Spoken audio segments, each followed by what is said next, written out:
Plato's Symposium is one of the most profound and beautiful of the Platonic dialogues. Of all the dialogues in the Platonic corpus, it's the one that is probably the most poetic, and at the same time, it contains within it a treatment of reality, knowledge, virtue, the soul, freedom, slavery, good, evil, a remarkable concordance of important Platonic themes come together in the Symposium. And what I'd like to do first is talk about what a symposium is and what the context of this dialogue is. And I'd like to talk about the people who participate in it, specifically the people who spend their time talking to Socrates. And after that, I'd like to talk about what it is they say in specific. And then finally, I'd like to talk about what makes this a truly classic, a truly great work of art and philosophy at the same time. Possibly the hardest thing in the world to do is to write a great work of art or a great work of philosophy. But to create a great work of art and a great work of philosophy at the same time requires a consummate genius, and that's why this is one of Plato's most important dialogues. It's perhaps second only to the Republic in terms of philosophical depth, and it's second to none in terms of poetic beauty. In the first case, the Symposium is not narrated by someone that was actually there. It's narrated by a guy named Apollodorus, and he heard about this wonderful dinner party from someone that was actually there, and he got a good record of the speeches that people gave, and he decided that the account that he heard of this dinner party was so sublime, so perfect, so important, that he committed it to memory. And for that reason alone, it suggested something important, unusual, was happening at this dinner party, this philosophical meeting of great Greek intellects. What happens is something like this. The symposium, and symposium is not just a dinner party, it's a drinking party. It's a party in which people intend to go to get intoxicated, something on the order of a bachelor party nowadays. It's a kind of party where you go and drink, intentionally drinking beyond social drinking, drinking excessively. That's part of the entertainment. So the symposium is a kind of philosophical drunk. All right? And there's a tremendous comic element in combining low comedy, such as drunkenness and hysteria and the kind of crazy activities that you get when people become intoxicated, and high philosophy, high art. And the theme is perhaps the most sublime and important in the Platonic corpus. The theme is love. What love is, how love works, what sort of approach we should take towards love, and why it is important in our lives and in all lives. A remarkable intellectual and artistic achievement is what we're going to encounter today. A number of gentlemen, Athenian aristocrats essentially, the best, influential, wealthy, well-established gentlemen, get together at the house of a man named Agathon. Now, Agathon is a tragic poet. The symposium that he's holding at his house is a kind of celebration for the fact that he has just won a prize for producing the best tragedy in the competition that they hold for tragedies each year in Athens. So he's become a famous kind of best-selling author. And he's gotten the applause of all the citizens of Athens. Some 30,000 people went to see this series of plays he wrote, and apparently the tragedies were so fine that he carried off first prize. So it's at a poet's house. It's among literary men.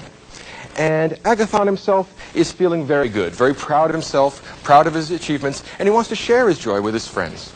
So he invites a bunch of them over, and we get to meet some of the great literary and philosophical intellects of Greece, or Athens at the time.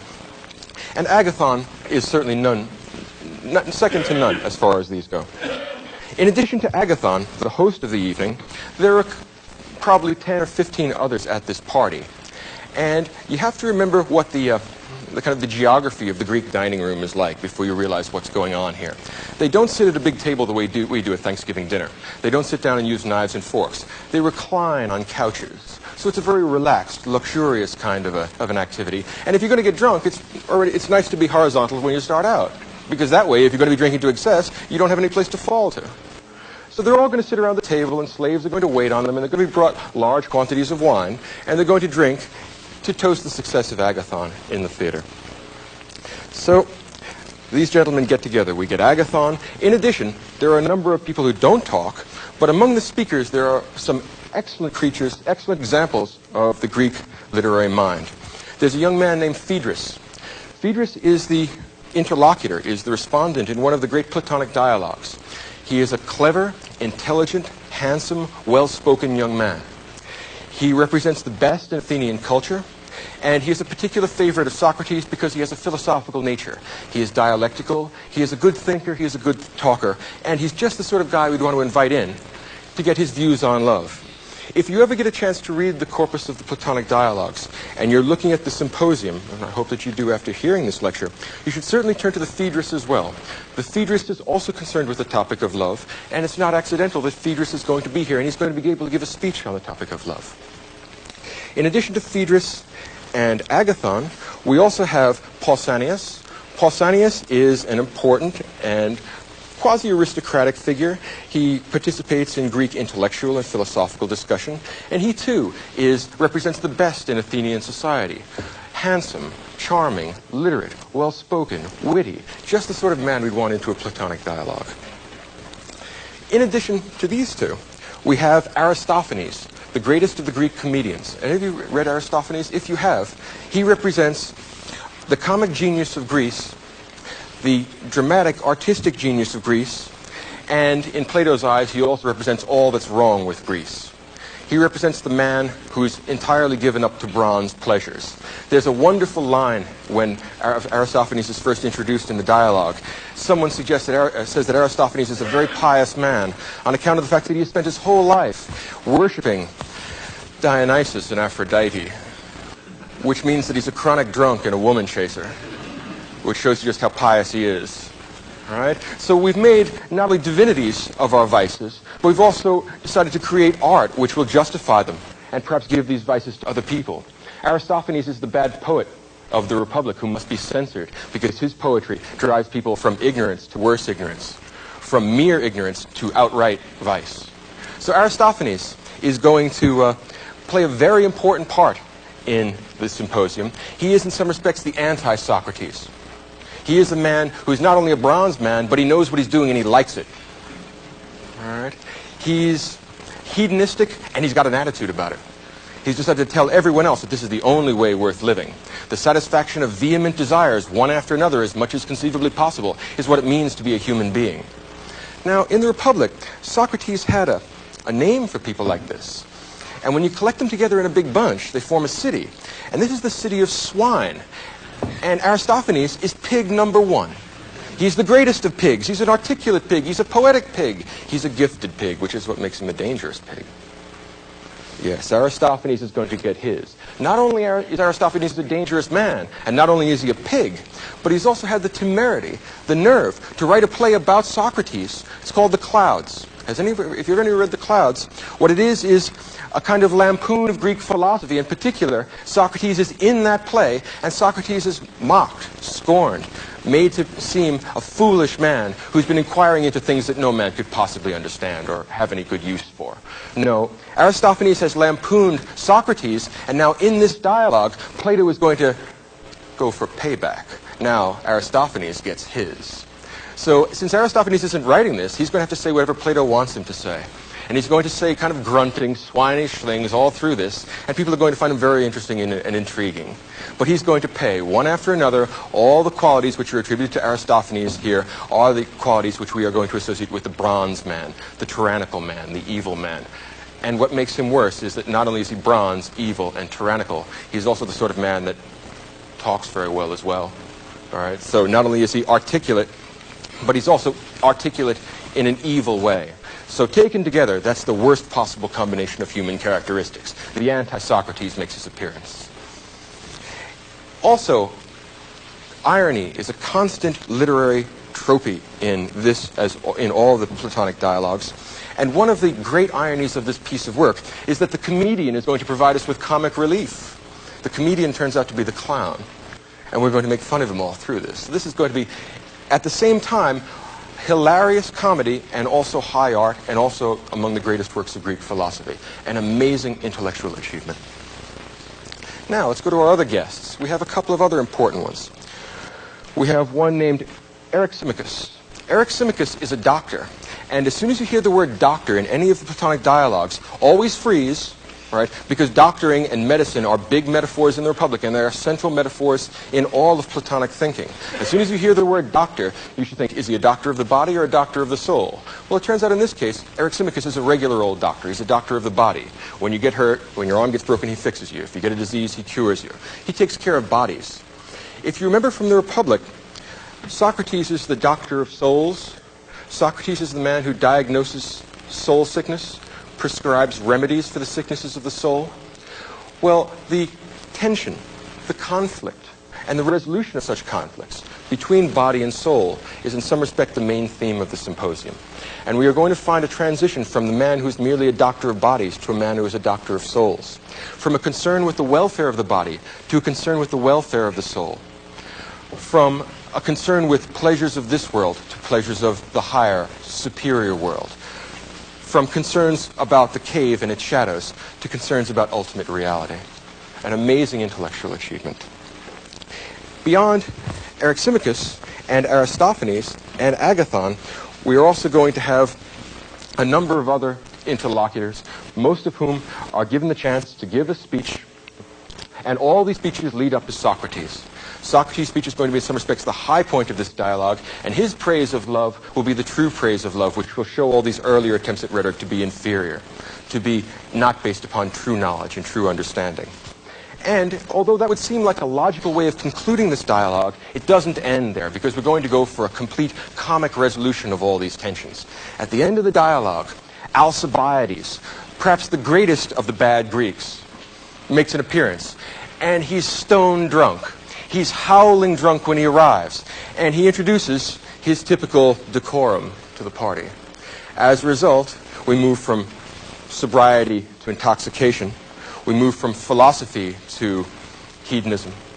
We move down the divided line that Socrates has been so laborious trying to bring us up. So Alcibiades will come in at the end of it, and if you know Thucydides' Peloponnesian Wars, Alcibiades is one of the most important of the democratic Greek politicians. Alcibiades has everything in the world going for him. He is rich. He is handsome. He is intelligent. He is articulate. The only drawback is that he is bad. He is very, very bad. He is a lover of pleasure. He is a lover of honors. He is a lover of anything except the things that Socrates thinks he ought to love, which is knowledge, wisdom, and virtue. He is a particular friend of Socrates, and he has a great deal to say about Socrates. He is going to be the only one who does not give a speech about the nature of love. He will give us a speech about the nature of Socrates. And his speech in praise of Socrates will resolve and connect many of the philosophical themes that are proposed in the Republic and are continued in the Symposium. Parenthetically, before I go on to the actual plot of the discipline, or plot of the dialogue, all of the Platonic dialogues fit together. They mesh together like parts of a jigsaw puzzle. They do not exist by themselves the way a particular piece of music from, say, Beethoven will. All of these connect to each other. The metaphors that are established in the Republic, like the myth of the cave or the gold, silver, and bronze in your soul, will be recapitulated and reviewed in great dialogues like the Symposium, and all of them presuppose each other. They form a kind of circle, a kind of ring, in which one idea is connected to the other, and together they form an entire comprehension, an entire assessment of the human condition. So make no mistake, when I come and do this symposium, I'm really doing Platonic ideas just in this particular instantiation, and they're really going to have everything to do with what you heard last time when we reviewed the Republic. So let's think about the actual plot. They're all getting together at Agathon's house, and Socrates has been going there, but all of a sudden on the way, he falls into a fit of abstraction. He starts to think, and the problem with Socrates, he thinks a little too much. It's not normal, it's not healthy. And he's just sitting there in rapt attention, like this. His friend decides to go on without him. It's very hard to drag Socrates in like this. As a consequence, he's late for the party. When the other members of the party arrive at the Symposium, one of them says, well, what kind of a party are we going to have tonight, gentlemen? Remember what last night's party was like? And most of them say no, right? Because they've been drinking excessively at that point, so none of them remember what last night's party is like. And one of them says, are you sure you want to drink heavily tonight? I'm really still hungover from yesterday. And all of them say, you know, I also am hungover from yesterday, and I'll tell you, I just can't keep the pace up that we're living. We're drinking heavily. We really are having a very good time. We're pursuing pleasure with a kind of frenzied abandon because we know no other good. So they decide not because they're drawn to the good, not because they're drawn to moderation, but because it's just too hard on the body and mind, or the body and the mental faculties, that they're going to have a sober evening. Now, the irony here, of course, is that later on in the evening they're all going to get drunk, because they haven't got the willpower, they haven't got the philosophical knowledge, they haven't got the healthiness of the soul which allows them to achieve the Platonic virtues. But they're trying their best. They say, at least while our bodies won't put up with it, we'll try and stay sober for a while. In particular, Eric Simicus, our doctor, he says, gentlemen, I'd like to point out to you, now that we've decided to have a sober evening, that overindulgence in alcohol is a very bad thing for the human body. Note the emphasis on the human body. It's a very bad thing for the human body. And he says, furthermore, that I can never be part of any intent to consume excessive amounts of alcohol, particularly when I'm still hungover from last night. Right? Constant juxtaposition of low comedy and high philosophical thought is what makes this one of the great works of art in the Western tradition. Well, they sit down, and Socrates eventually arrives after the dinner has already been served. The symbolic import being that Socrates is not terribly concerned with food or drink. He's concerned with taking care of his soul, which is why he stayed where he was, thinking about things until he continued and completed the thought that he had. Socrates' soul comes first. All the rest of these guys, they get together, and body comes first. They eat, they drink, they sit down, and they decide that they're going to have a sober evening because they have no choice. Their bodies won't hold up to it. As soon as they decide to have a sober evening, they also decide to get rid of the flute girl. The flute girl is a hired prostitute. But since their sex lives are as scandalous as their consumption of alcohol, they've decided that, look, they have to moderate themselves a little bit out of physical necessity rather than out of philosophical obligation. We're going to get rid of alcohol for the time being. We're going to get rid of sex for the time being. And we're going to move into the realm of pure discussion. And what they decide to do is hold a discussion on love. What they propose to do is all sitting around this table, drinking a little bit of wine for the sake of refreshment, not, of course, to get drunk. They're going to discuss love, and they're going to try and discern what love is, how you find out about love, what properties love has, and why we ought to be concerned with love. Why is love an important element in human life? And so they agree that they're all going to give encomia on love. An encomium is a speech in praise of someone, right? And their encomia on love are going to try and capture what makes love important, why love should be of concern to either the philosophical person or the one that just wants to dry out for the evening. And in either case, their statements about love will tell us a great deal about the workings of their inner psyche, about what sort of men they are. You can almost say that you can find out about a person by the sort of things that they love and the sort of love that they have, and that tells you all you need to know about the inner workings of the soul. And of course, this transition from their body to their soul, to find out what the real marrow of them is the essence of Platonism and what the Platonic dialogues are all about. They're all concerned with soul rather than body. There are 7 speeches. Socrates bats cleanup. He comes in 6th. And then at the end, we'll get Alcibiades. The first speech is by Phaedrus. Now, Phaedrus is a handsome, intelligent, articulate young man. And he gives a very, what we might call a silver-souled interpretation of love. Love, Phaedrus says, is a god that inspires us to do virtuous, famous, glorious things. And he gives some examples of the kind of virtuous, famous, glorious things that love inspires us to do. And he quotes from Homer saying that Achilles, motivated by love, would never do anything dishonorable and won himself immortal fame and glory among all human beings because he was motivated by love. Love motivates, in other words, the heroic man to the Homeric virtues.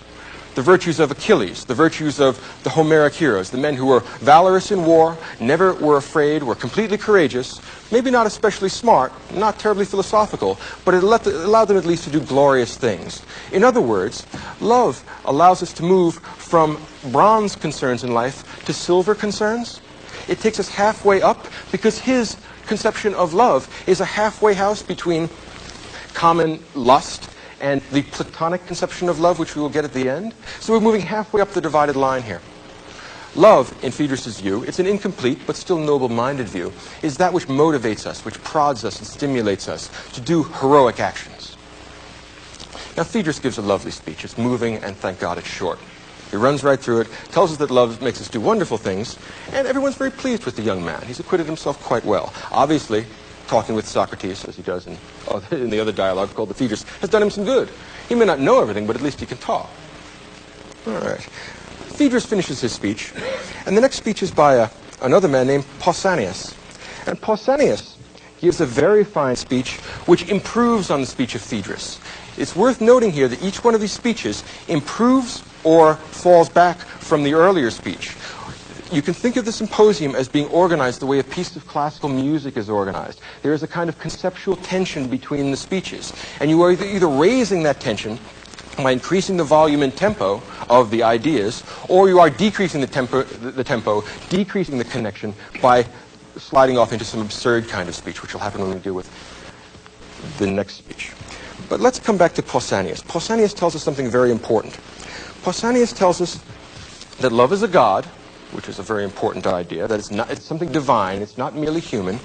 And in addition, not only is love a god, but love somehow helps us reconcile the different elements in our emotional life. And love, in some respect, allows us to unify the dissonant elements in our psyche. It allows us to create a harmony of the soul, analogous to the harmony that we might get in a healthy body. In addition to that, he says that love is somehow connected with freedom and autonomy and virtue, which is very important because the kind of virtue we're talking about here is a virtue of the soul. It is not the Homeric virtue of the body. It doesn't mean turning yourself into Arnold Schwarzenegger. It means turning yourself into someone that is good of soul, not of body. That's what's important about Pausanias' speech. He improves on the speech of Phaedrus by moving the discussion from the effects of love on one's actions to the effect of love on one's soul, on one's inner self. Pausanias allows us to move on up the divided line away from body towards soul, and that's what's important about him. Now, Pausanias gives a very nice speech. He acquits himself quite well.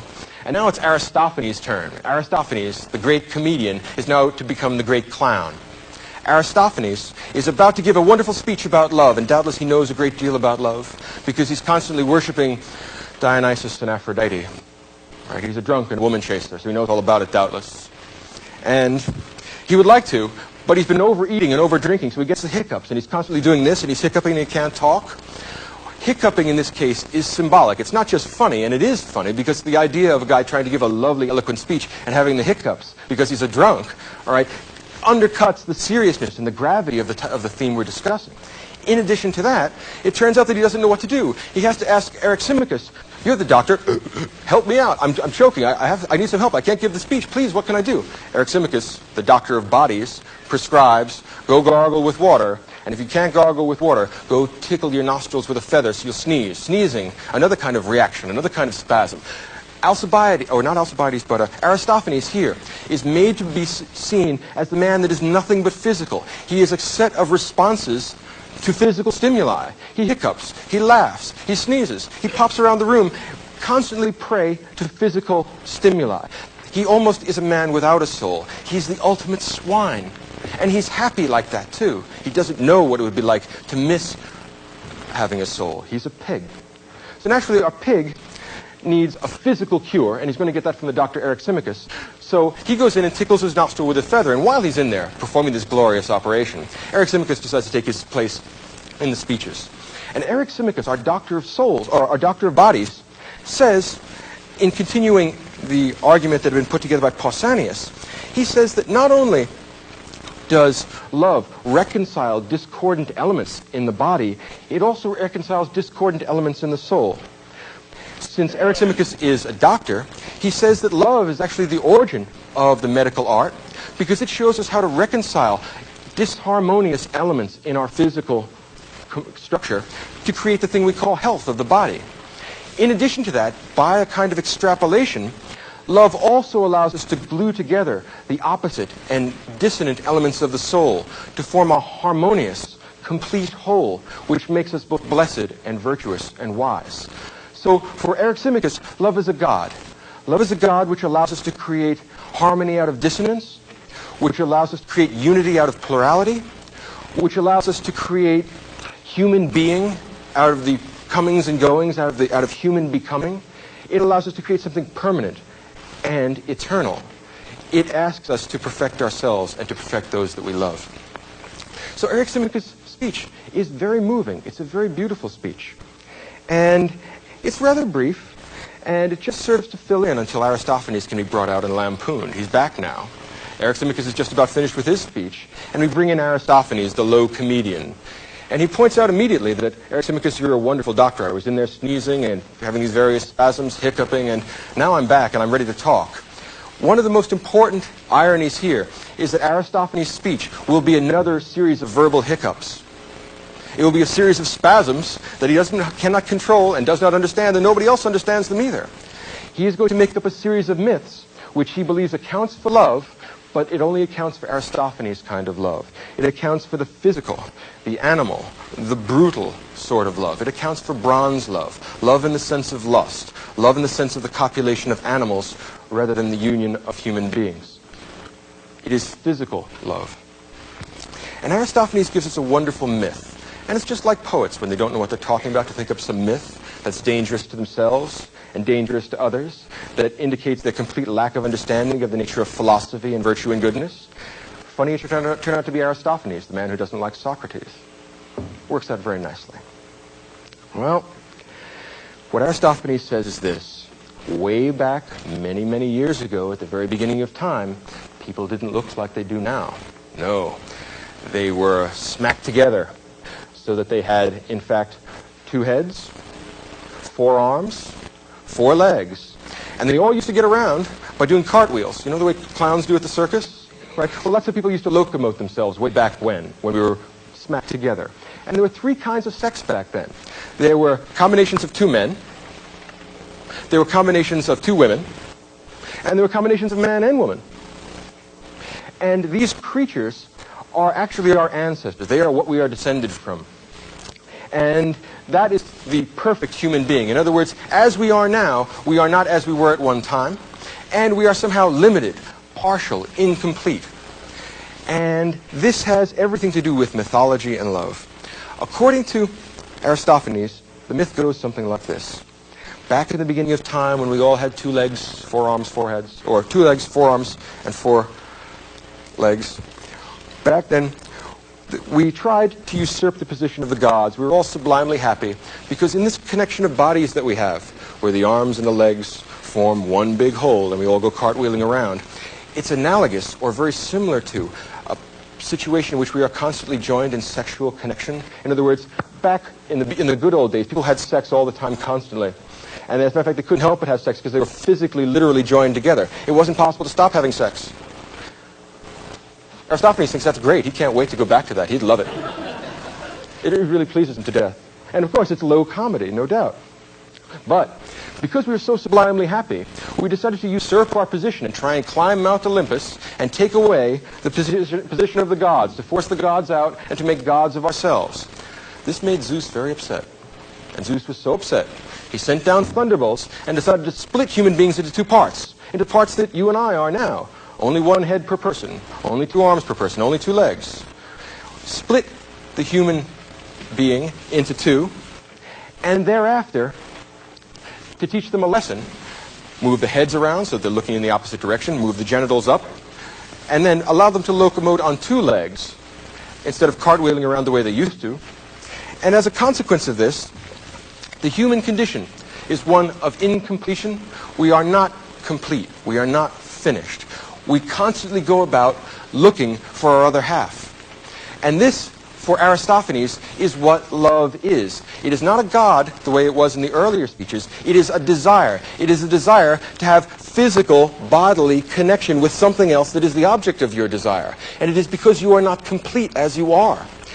Aristophanes' discussion is exclusively related to bodies. It has no mention of souls whatever. Because Aristophanes is a pig and doesn't know that he has a soul. Hell, he may not have a soul. So Aristophanes is concerned with the union of bodies and with legitimizing and accounting for why we have such a tremendous lust to connect in a physical way. Or maybe he's trying to say that's why he has such a lust to connect in a purely physical way, since he's been such a devotee of Dionysus and Aphrodite.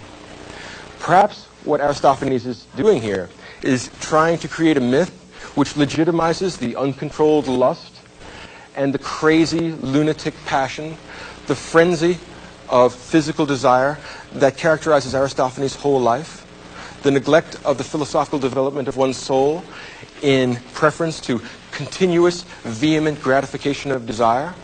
So in other words, Aristophanes here is creating a lying myth which tells us why he is the way he is, and which takes his behavior, his constant pursuit of pleasure, both in the cup and in the bed, as being not only normal but desirable given the way the gods have constructed the world. A very convenient myth if you think about it. Now, at the end of his myth, it's a very entertaining idea, but he says that now all the people in the world are either heterosexual, or there are women who are homosexual, and there are men who are homosexual. And he accounts for heterosexuality, homosexuality in women, and homosexuality in men by referring back to what they were originally.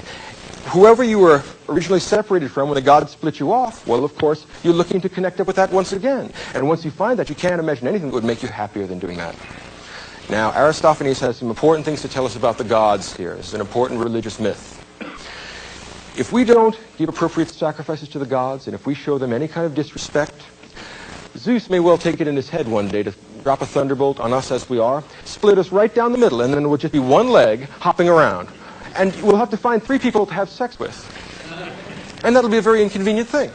So instead of doing that, what we're going to end up doing is trying to get beyond that. And the only way that we're going to be able to do that is by saying, yes, we love the gods, we think they're wonderful, and we hope that if we're really good to them and if we give them the right kind of sacrifices, the gods will be thoughtful enough to rejoin us so we can constantly have sex all the time. That's what hope is for. If you are really hopeful and you're really good to the gods will do you a big favor and allow you to have sex constantly. That's Aristophanes' idea of human felicity, of human happiness. He's a pig. Now, let's get beyond Aristophanes. The next one who replies to him. And it's funny that Aristophanes says, I don't want anybody making jokes about my speech. Although he likes to laugh at everyone else, he's very vain and doesn't like people to laugh at him. And of course, there's so many ironies written into him. If you stop and think about it and have a look at the Symposium sometime, he's far and away the most comic character. The next speech comes from a gentleman named Agathon. He's the guy who owns the house and who's having the party. He gives a lovely speech. And what's lovely about the speech is that it says that love is a god. So we're going to move away from the devaluation of love that we get with Aristophanes. Again, we're moving up the ladder. The next speech we get with Agathon says that love is a god, that it is the source of wisdom, courage, moderation, and justice, which just happened to be the 4 cardinal Platonic virtues that were sketched out in the Republic. It didn't get into the Symposium by accident. In fact, it got there because the Platonic corpus forms one whole set of ideas, an entire approach to the human condition. So we find out that love is full of virtue and that love is a god and such like things. And then he closes up his lovely little speech and people clap for him because they thought that his youthful eloquence had been very moving and that he acquitted himself very well. Now Socrates comes up and in his own ironic way says, Agathon, I think that was a wonderful speech, a wonderful speech. It reminds me of a guy named Gorgias. Gorgias is one of the great sophists, one of the great liars, one of the great professional pleaders in Greece. And when Socrates says that's a wonderful speech, it reminds me of Gorgias. Right. What he's really saying is that that's a dreadful speech, but I haven't got quite time to straighten all the points out. He has a quick question and answer with him, and it almost immediately proves that Agathon doesn't know what he's talking about and that it's all gibberish. But at the end of it, Socrates says, well, even if it is gibberish, don't worry about that. It was a wonderful speech. Well, we move right into Socrates' speech. What Socrates says is that he learned what he knows about love from a woman named Diotima, and that Diotima taught him that love is not a god, because gods are perfect, and love still has yearning in it. It yearns for perfection, it yearns for beauty, it yearns for completion. And the gods yearn for nothing because they are whole and perfect. So love is not a god. And yet love is not pure animal lust the way it is for Aristophanes. Love is a spirit, a very powerful spirit. It is a spirit which connects heaven and earth. It is a spirit which connects the profane and the sacred. It is a spirit which connects the physical and the metaphysical. It is a spirit which unifies the dissonant elements in our soul and it unifies the dissonant elements in our relations to other people. Love, then, is something that mediates between the gods and men. Now, what's interesting about this is that most of these earlier speeches about love had been, at least implicitly, homosexual. Socrates' speech indicates that he learned about love from a woman named Diotima, which is a move away from that homosexuality, but it's not a move towards heterosexuality. Don't get this wrong. Socratic love has almost nothing to do with sex. In other words, it has a physical component to it, but only the most attenuated element of physical connection. Socratic love is a union of souls. Socratic love is an attempt to create something permanent amidst the change of human life. Socratic love is an attempt to connect at the level of souls. And because the soul has no gender, the connection of souls is neither heterosexual nor homosexual. It is only, in a very attenuated and metaphorical way, sexual at all.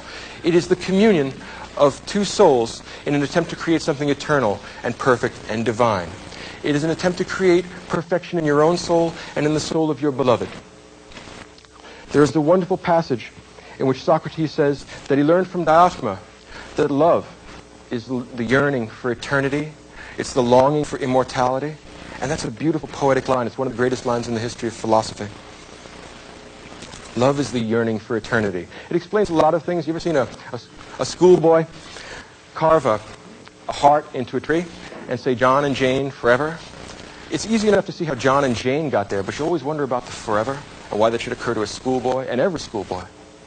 It's because when we fall in love, there's something in us that yearns that this should go on forever.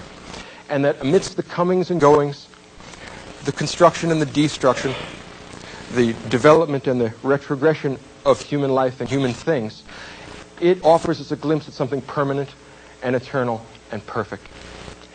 And in fact, when we fall in love with someone else, we are not falling in love with their body. We are not falling in love with the meat that's there. We are falling in love with their soul, and we are falling in love with their soul only insofar as that soul gestures at something permanent and eternal and perfect and universal. And that is the form of the beautiful. If you remember the last lecture where Professor Ricciuti explained to you the Platonic theory of forms, the divided line where we move up the ladder, out of the cave, to the realm of light, well, one of the things that is up in that realm of forms is the perfectly attractive thing, the perfectly lovely thing, the perfectly excellent thing, and that is the form of the beautiful. A perfect, eternal, transcendent beauty that all people recognize and cannot help but wish to possess forever. Their lover, anytime you fall in love, you'll notice that nobody else sees why your lover is as beautiful as you think they are. The reason why is that they're looking at the body and you're looking at the soul. You see something, or at least what's hinted here, is it's something that goes on forever, and that only your mind or your soul can apprehend. Bodies have nothing to do with it, or next to nothing to do with it. It gives you a stimulus towards thinking about the loveliness of an individual soul. From the loveliness of an individual soul, you extrapolate and you move up to the loveliness in many souls. And then from the loveliness in many souls to the loveliness in the human soul in general. And from the loveliness in the human soul, the loveliness to knowledge, to eternal things. You are moving up the cave, moving out of the realm of shadows and appearances towards reality. Diotima, in teaching him this doctrine, called pursuit of beauty, this loving desire to create something permanent and eternal, calls it the ladder of beauty. The ladder of beauty is a kind of intrinsically attractive force that perfect love generates in us. It forces us up out of the cave, out of the world of shadows, to the realm of final appearances. Consider the following case. Go back to your grandparents. Your grandparents, when they were married, were probably 20 years old, and they're probably both beautiful, perfectly at adolescence. If they were still in love at 70, it's not because they were still beautiful. What they fell in love with was each other's souls, and the soul goes on forever. And even if they are not beautiful any longer, they still see a kind of beauty there. It hints to them at something that goes on forever. And that's why it's possible to love someone that isn't physically around anymore. Because love, real love, refers to the soul and not the body. And whether the body is there is more or less irrelevant once you've found the true beauty and the true love, the true wisdom. Love drives us on towards philosophy, towards virtue, towards perfection. That's the message that Socrates learned from Diotima. It is very clear that Socrates is still in love with Diotima. And that, in fact, the interaction that they had between their souls and learning about the true nature of love is a perfect instantiation of what Platonic love is. The interaction in words between Socrates and Diotima, that is to discourse what sex is to bodies. In other words, bodily sex generates physical immortality by creating progeny. Soul sex creates immortality by the construction of perfect beauty, perfect knowledge, perfect virtue, perfect human excellence.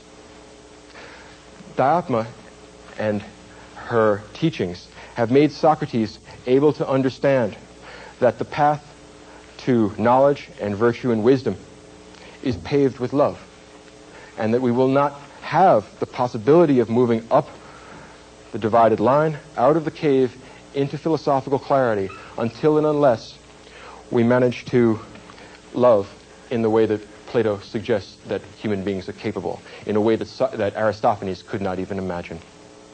Now, at the end of Socrates' speech, and it's a wonderful speech because it implicitly criticizes Aristophanes, it offers us one of the most profound and moving accounts of love in the Western tradition. The next thing and the last speech that we're going to get is that of Alcibiades. Alcibiades, the man who helped destroy his culture. Alcibiades, the democratic politician. Everyone thinks he's attractive, charming, wonderful, interesting, and lovely. The only difficulty is that he is not a philosopher and he's a very, very bad man. Alcibiades is also in love with Socrates, and he wants to have sex with Socrates, and Socrates spurns him because he has a beautiful body and an ugly soul. And that drives Alcibiades wild. The vanity overtakes him, and he flies into a rage. He cannot control himself whenever he deals with Socrates. He bursts into the party at the end of Socrates' speech, drunk, howling drunk.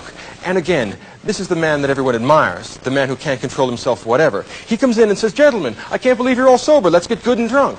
And here, this is the critical turning point in the dialogue. Socrates, with his speech, has been trying to bring these men up from the realm of appearance to the realm of reality. And now they have to make a choice. Will they go for the man with the beautiful soul, or will they go for the man with the beautiful body? They go body immediately, and they all start drinking. And what's Socrates to think? What's the point of talking to these people? I mean, they're sober now. What's the point of talking to them once they get drunk? One of the funny lines in this, or one of the most ironic lines in this piece of work, is that Socrates drinks heavier than anyone because they insist that he do so, but he never gets drunk ever. Which tells you something about the man with a well-organized soul, about the truly philosophical intellect. Well, drinking begins. And then Alcibiades is persuaded to give an encomium on Socrates, and talks about his relations with Socrates. And it turns out that Alcibiades thinks very highly of himself, that he wishes to have Socrates as a lover, and he's tried to seduce Socrates several times. The only difficulty is that Socrates laughs at him, which is something that someone like Alcibiades cannot cope with. He's very vain, he's handsome, he's witty, he's articulate, he looks like Robert Redford, and Socrates turns him down, and that crushes him. Instead, Socrates says, "Well, to tell you the truth, I'm looking for beautiful souls, and you have a beautiful body, and your soul is really ugly." On the other hand, Socrates is known for his physical ugliness. He looks like a satyr. He's short, he's fat, he's balding, he's got a flat nose, he's an ugly guy. Why is it that everyone seems to fall in love with him? It goes to show you that a philosophical soul will out, and that in fact the true loveliness and the true attractiveness is to be found in qualities of soul, not body. So Alcibiades gives a long encomium on Socrates. Says that he's like a satyr, Marsyas, or he's like a statue of the gods, Silenus. And inside the statue, when you take the top off, what you find out is actually little replicas of the gods inside. This is a recapitulation of the difference between body and soul. When you take Socrates' body away and you look at the soul, you see that inside that ugly body is a beauty of soul that nothing else in the room, nothing else in the world can match. And he says, that's how you bewitch people, Socrates. When you start talking to them, you give them the best speeches in the world, and there's something attractive about that no one can argue with, not even me, and I'm beautiful. It's very hard for him to deal with. The consequence of his interaction with Socrates is that he feels ashamed of himself. That he says that maybe I shouldn't be engaged in democratic politics. Maybe I should perfect my soul. Now, the subtext here is this. This is being written after the Peloponnesian Wars. One of the key figures in the Peloponnesian Wars, the wars between Sparta and Athens, is Alcibiades. At a critical junction in the war, he goes up in front of the people and makes a wonderful speech, persuading them that the only thing to do is to attack Syracuse, which is an important city that's in Sicily. And this expedition is a complete disaster, and this expedition loses the war, and as a consequence of the advice of Alcibiades, his entire culture is destroyed. So it seems that a man who is passionate, and yet who has no concern with developing his soul and with learning true knowledge, is going to be bad for himself and bad for his culture. He will harm himself, he will harm the people that care for him. Socrates is trying to persuade him to give up politics. Socrates is trying to make a good man of him, and he'll have none of it. And the bad influence that he exerts when he comes in makes all the other people who have been listening to him start drinking, makes all the other people who have been listening to him say, "My, aren't you lovely, aren't you beautiful, we'd like to talk to you and listen to you." And at the end of it, all decorum breaks up. At the end of Alcibiades' speech, a whole flood of revelers comes in. These represent the Athenian people, the demos, and they're all drunk, and they're all rowdy, and they're all sliding on in, and there's a lot of messing around, there's a terrific amount of noise, all decorum is lost, serious intellectual discussion is lost, and it turns into a big drunk. Now, of course, Socrates, sitting there, having no choice but to drink with these gentlemen, does with very great misgivings, and he's got to be thinking to himself, Alcibiades wins the day. Everyone's really like Aristophanes. I'm trying to teach these people things, but they won't even stay sober. Even when they're sober, they're half drunk in the soul, because you can't talk reason to these people. Much as Socrates would like to help them, out of love, philosophical love, concern that they should become better and not worse, he does his best to remind them of their obligations to themselves and to other people, of their capacity for perfection. And it's all undone by the pernicious influence of Alcibiades, Aristophanes, and the Athenian people. And the only possible man who could possibly save them is Socrates, by introducing them to philosophy. And they won't listen to him. So the revelers, the people, are drinking on the night before their death, because the man that they're lionizing and that they think so highly of is in fact the man that's going to lead them to doom and destruction. There's a horrible irony in that is not comic, that is terribly, terribly serious. The last scene, as it dissolves into a kind of haze, an alcoholic, inebriated haze, is Socrates, Alcibiades, and Agathon having a discussion about the nature of art and literature. On one side is Agathon, the tragic poet. On the other side is Aristophanes, the comic poet. And in between is Socrates, and at the end of it, Socrates is proving to them that the tragic poet is really the man that can write comedy, and the comic poet is really the man that can write tragedy. The implicit message of that closing scene is that the tragic poet and the comic poet have very similar kinds of souls. They're all essentially bronze men, and the fact that they are verbally gifted makes them that much more dangerous to themselves and to others. The two interlocutors that Socrates is talking to have had so much to drink they pass out and fall headfirst on the table. Socrates throws a cloak over them so they don't get cold. He gets up and then goes back home and goes about his business for the rest of the day. It ends on a note of almost tragedy, and it's, in that respect, a sort of universal literary achievement. It has elements of tragedy, elements of comedy, elements of high art, as well as, well, low jokes. In addition to that, it brings into a profound relief the most important of the Platonic teachings about the importance of organizing one's soul, about the significance of having a political order in which philosophy is respected and cultivated, and about the importance of love, about the importance of pure, excellent emotion, as opposed to the undisciplined, lusty emotions that are characteristic of bronze men. The symposium isn't really over, right? It's a dinner party that's still going on, and there's still a seat at it for you, because all of you are going to have to think about the themes that were introduced here, about how love fits into your life, about what sort of love is profitable and unprofitable, and how your emotions relate to your morality, and how morality and emotion form the good soul.